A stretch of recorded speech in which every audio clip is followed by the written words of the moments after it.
Hi everyone, and welcome back to Nattie's Nook, where you'll hear about books that could become your next best reads. If you missed last week's book, or you're just simply new to the channel, I really encourage you to go check out my first review or the last one that you happen to miss. The first review is called Channel Intro plus First Review, if you don't know what it's called, and I really encourage you to go and catch up on it. It was awesome. I also really encourage you to please stay updated because sometimes the plots could connect, the same author could be present, or they could just become your new favorite novel. And who wouldn't want that, especially for an avid reader like me?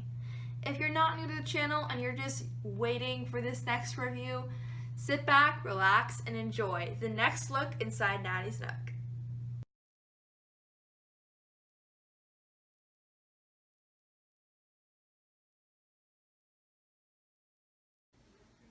Today's look inside the Nook will be about a novel called The War I Finally Won by Kimberly Brubaker Bradley. Now this novel is the sequel to The War That Saved My Life, so I would recommend reading the first one before reading the second one because of course this review will contain spoilers from the first novel. These also had a very big impact on me, so I do recommend reading the first one first to get the full extent of the story.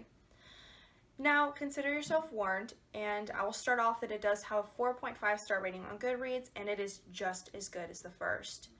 Now, it's historical fiction and takes place in World War II, like the first one, with our protagonist being Ada Smith. She's 11 years old, and it starts off with her getting her surgery with her new guardian, Susan Smith, by her side, as well as Jamie. Now, they had a pretty rough past, Ada and Jamie did, because they lived with their ma'am previously, and her ma'am does come up a lot throughout the book, so it's very hard to forget her. So we left off with the previous novel with her ma'am kind of kissing them goodbye in some ways and saying goodbye to them forever. Now this breaks Jamie's heart, but it kind of gives Ada a sense of freedom knowing that she can no longer be hurt from her past, even though it does come up as an internal conflict all throughout the book. Now, back to the storyline. Now, when Ada gets the surgery, she's been wanting it for her whole life. Her clubfoot has been a prevalent part throughout the first book, and it kind of is a prevalent part about the second book, but not as stretched out. So, we can assume that this surgery will go well, but it's not really the main part of the book. The main part of the book is a girl named Ruth coming into Ada's life. Now, Ruth is a German, and she is a Jewish German, meaning that she is being persecuted in her country. She has come to England to try and have some safety and to maybe create a better life here, but it's really hard because she can't trust anybody in England, because that's pretty much who Germany is fighting. She also had to leave everything behind, and what we see from Ruth's story in this book can't compare to pretty much anything that we've been through, because it shows a whole different level of commitment. Now, this book is really good, probably because of the foundation that the first one set, which is part of the reason why I warned you at the beginning to read the first one, and it builds off of it, so it gives the author a really good reason to continue the storyline. Now, one of the main prevalent factors in this book is Ada's trust levels. They're pretty low when the start of the book happens, but they slowly start to build. And it's one of the things that even a reader from present day can take away, because trust in our modern day world is very hard to come by. So this is an internal conflict, one of the biggest internal conflicts that Ada faces when she has to learn to trust people that she doesn't know super well. Now, this is surprisingly tear-jerking, so I found myself unable to control my crying instincts, and I encourage you, if you are a crier in novels, don't try and hide it in, because it really is one of those novels that will tug at your heart. And let it, because when you let it tug at your heart, it'll teach you some lessons that you can take with you wherever you go. Now, my favorite part of the novel was the consistency.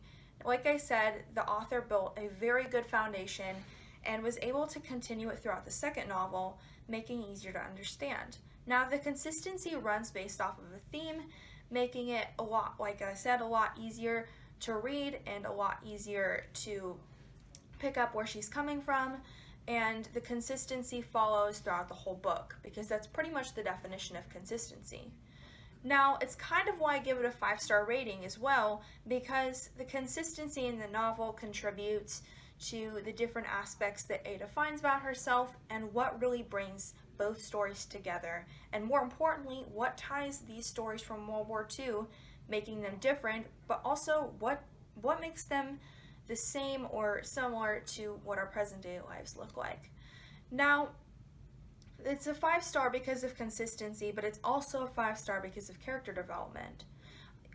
You've probably seen in my previous reviews that I have given these reviews a character development A++ because the authors really know, but I think this is one of the better ones for character development because, like I said, Ada learns to trust, Susan learns to care for children she didn't even love in the first place, Jamie grows up, Ruth learns what it's like to live in a totally different country. Everybody's changing. I don't think there's really one static character in this entire book, and I think that's probably one of the deciding factors for me. I recommend this book for about ages 11 and up that want a powerful read that tugs at your heart.